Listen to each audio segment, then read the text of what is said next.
Welcome to my tyre classes. Friends, आज हम जो टॉपिक पढ़ने वाले हैं वो है लिंग। ये हिंदी के अंतर्गत हम पढ़ेंगे और हम लास्ट में देखेंगे कि शब्द कोई हो तो उसको हम कैसे पहचाने कि ये स्त्रीलिंग का शब्द है या पुल्लिंग का शब्द है। तो पहले हम कुछ चीजें देख लेते हैं, स्त्रीलिंग और पुल्लिंग। स्त्रीलिंग क्या है और क्या है पुल्लिंग। यहाँ पे आपके दो वर्ड है, हिंदी में दो है, स्त्रीलिंग और पुल्लिंग है। पुल्लिंग क्या है? पुल्लिंग संज्ञा, लिंग क्या है? तो लिंग वो है कि संज्ञा के जिस रूप से पुरुष अथवा स्त्री जाति का बोध होता है वो स्त्रीलिंग होता है, जैसे लड़का लड़की। अब यहाँ पे होता है पुल्लिंग। पुल्लिंग क्या है? जिन शब्दों से पुरुष जाति का बोध हो वो आपके पुल्लिंग शब्द होते हैं। इनकी पहचान कैसे करेंगे? अब शब्दों की पहचान कैसे करेंगे ये देखिए। तो यहाँ पे हमने दिया है कि जिन शब्दों के अंत में आ, आओ, पा, वन तथा ना होते हैं वो पुल्लिंग शब्द होते हैं, जैसे गाना, बुढ़ापा इत्यादि शब्द। ऐसे शब्द आपसे दिए जाए, जैसे बुढ़ापा दिया जाएगा और पूछा जाएगा ये स्त्रीलिंग है या पुल्लिंग, तो आपका आंसर होना चाहिए पुल्लिंग शब्द है। इसकी जो एक तरीका है समझने का उसे हम लास्ट में देखेंगे, अभी देख लेते हैं।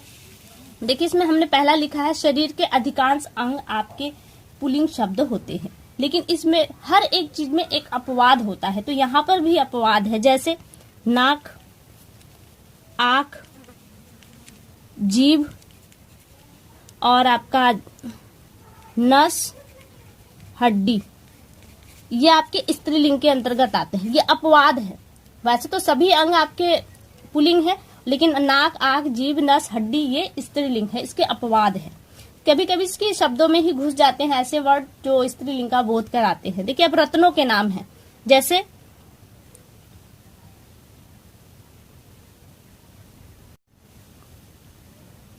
माणिक, हीरा, पन्ना, ये आपके रत्न है, लेकिन इसमें भी अपवाद है। आपका एक आता है मणि। मणि रत्न के अंतर्गत आता है, लेकिन मणि अपवाद में है, यानी कि मणि क्या है? स्त्रीलिंग शब्द है। धातुओं के नाम, जैसे आप जानते हैं धातु, लोहा, पीतल, ये आपके धातु होते हैं, लेकिन धातुओं के में नाम में भी एक अपवाद है, वो है चांदी। चांदी आपका अपवाद है और ये स्त्रीलिंग में आता है, चांदी। अनाजों के नाम, जितने भी गेहूं, चावल, ये सब आपके अनाज जो है वो पुल्लिंग में आते हैं, लेकिन इसमें जो मक्का है आपका, मक्का और मूंग आपके स्त्रीलिंग शब्द हैं। तो ये जो कुछ शब्द है पीछे के, इनको दो चार शब्द आपको याद करने पड़ेंगे, लेकिन इसमें भी जो मैं नियम बताऊंगी लास्ट में, वहां से आप इन्हें भी पहचान लेंगे कि ये स्त्रीलिंग शब्द है या पुल्लिंग शब्द है। फिर आगे देखिए, पेड़ों के नाम दिए गए हैं। पेड़ों के नाम, पेड़ों के नाम में क्या है आपके? नीम, पीपल, यही सब आते हैं, लेकिन इसमें आपका जो पीपल है, पीपल और बरगद, ये अपवाद स्वरूप है, यानी कि पीपल और बरगद आपके स्त्रीलिंग शब्द है। इसी तरह से आते हैं द्रव्य के नाम। द्रव लिक्विड चीजें जो होती हैं, जैसे पानी है, शरबत है, तेल है, ये सब आपके द्रव पदार्थ है और ये सभी चीजें पुल्लिंग में आती हैं, लेकिन इसी में अपवाद स्वरूप जैसे आपका चाय है, चाय स्त्रीलिंग शब्द है, ये आपको याद करना पड़ेगा। भौगोलिक परिदृश्य, जो भौगोलिक परिस्थितियां हैं, स्थितियां है, देखने की जो झलक है, पृथ्वी है, नदी है, ये सब आपके सारी चीजें आपके स्त्रीलिंग में आती हैं, लेकिन इसमें भी अपवाद है आपके, जैसे झील है आपका, झील है, घाटी, पृथ्वी, ये भौगोलिक परिदृश्य है, ये आपके आएंगे अपवाद स्वरूप स्त्रीलिंग शब्द में।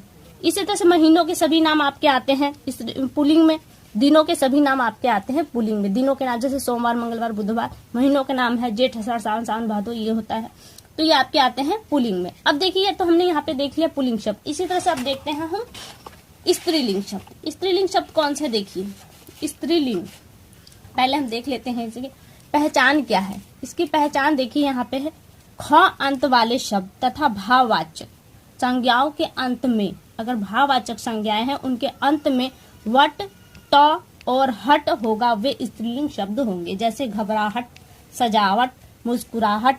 तो ये शब्द आपके आएंगे स्त्रीलिंग शब्द में। ये कौन से शब्द है? ये भाववाचक, भावनाओं को दर्शाते हैं। इनके अलावा देखिए कुछ और शब्द हैं। लिपियों के नाम, लिपियों के कौन कौन से नाम हैं आप जानते हैं? देवनागरी लिपि, गुरुमुखी, टाकरी, लहदा, ये लिपियां हैं। तो ये सारी लिपियां आपकी आती हैं, मैं यहाँ पे लिख देती हूँ गुरुमुखी।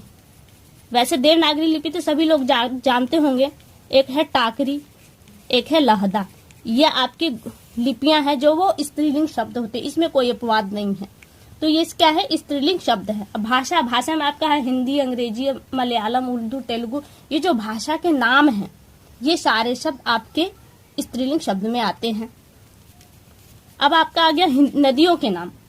देखिए नदियों के नाम गंगा, कावेरी, गोदावरी, कृष्णा, ये सब सारे नाम जो नदियों के सारे नाम है वो सब स्त्रीलिंग में आते हैं। लेकिन अपवाद स्वरूप यहाँ पे आपका ब्रह्मपुत्र, सिंधु और ब्रह्मपुत्र आपके अपवाद स्वरूप पुल्लिंग में आते हैं। ये पुल्लिंग वाले शब्द हैं। बाकी सारे जो नदियों के सभी नाम है वो स्त्रीलिंग में आते हैं। सिंधु और ब्रह्मपुत्र को छोड़कर ये आपके पुल्लिंग में आते हैं। अब नक्षत्रों के नाम है। नक्षत्रों के कौन कौन से नाम है आपके, स्वाति हैं, असरेखा, ये सारे आपके स्त्रीलिंग शब्द हैं। मसालों के नाम में जो जितने भी मसालों के नाम है वो सब स्त्रीलिंग में आते हैं। केवल आपके धनिया, जीरा, नमक, ये ऐसे शब्द हैं जो पुल्लिंग में आते हैं, अपवाद स्वरूप है ये। और देखिए खाने पीने की चीजें, जितनी रसोई में आपके खाने पीने की चीजें हैं या रसोई के बाहर जो भी आप कह रहे हैं खाने पीने के लिए, वो सभी चीजें आपकी आती हैं खाने आपकी स्त्रीलिंग शब्द में। लेकिन इसमें भी अपवाद है, जैसे पराठा, दही, रायता, ये क्या है आपका, ये पुल्लिंग शब्द है। ये दही है, दही को हम कन्वर्ट करेंगे सेंटेंस में तो हमारा जो आता है रही, रहा, यही आएगा, लेकिन वो होता है पुल्लिंग। देखिए जो हमने कहा कि हम लास्ट में पहचानेंगे शब्दों को कैसे पहचाने, वो ट्रिक क्या है, एक तरीका है सिर्फ शब्दों को पहचानने का। देखिए मैं कोई शब्द लेती हूँ, जैसे मैंने लिया पहिया, ये किसी एग्जाम में आया हुआ शब्द है। पूछा गया था कि पहिया स्त्रीलिंग है या पुल्लिंग है। देखिए हम स्त्रीलिंग बनाने के लिए सेंटेंस बनाएंगे तो रही करेंगे, और जेंट्स वाले में बनाना हो तो रहा, रही, इस तरह से शब्द बनते हैं। जैसे हम कहते हैं पहिया चल रहा है, इसके दोनों वर्ड बनाते हैं, स्त्री और पुल्लिंग दोनों। पहले स्त्री बनाते हैं, पहिया चल रहा है। देखिए पुल्लिंग का पहचान यहाँ पे रहा से होगा। इसी तरह से हम स्त्रीलिंग में इसे बनाते हैं, पहिया चल रही है। तो यहाँ रही और रहा स्त्रीलिंग और पुल्लिंग के सूचक है। तो देखिए सेंटेंस आपको कौन सा सही लग रहा है, पहिया चल रहा है ये सही है या पहिया चल रही है ये सही है। तो यहाँ साफ साफ पता चल रहा है कि ये सेंटेंस सही है।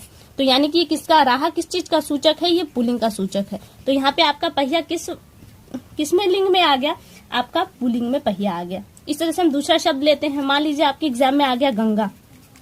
हमने भी देखा कि नदियों के सभी नाम आपके स्त्रीलिंग में, यहाँ पे साफ साफ देखिए लिखा हुआ है, केवल ब्रह्मपुत्र और सिंधु को छोड़कर।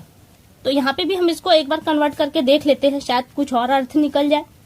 देखिए गंगा एक नदी का नाम है या एक स्त्री का नाम समझ लिए, सिर्फ गंगा शब्द है। यहाँ पर गंगा बह रही है, ये देख लिया। और फिर इसी में रही की जगह हम रहा करते हैं पुल्लिंग में, गंगा बह रहा है। देखिए पुल्लिंग वर्ड, हमने जब रही शब्द लगाया तो हमें सेंटेंस सही लगा, वही हमने रही की जगह रहा यूज किया, यानी कि पुल्लिंग शब्द तो हमारा बना गंगा बह रहा है। तो दोनों सेंटेंसों को पढ़ने के बाद ये साफ साफ पता चलता है कि गंगा बह रही है, सेंटेंस सही लग रहा है। तो इसलिए यहाँ पे ये हो गया स्त्रीलिंग शब्द। गंगा आपका हो गया स्त्रीलिंग, पहिया हो गया आपका पुल्लिंग और गंगा हो गया आपका स्त्रीलिंग।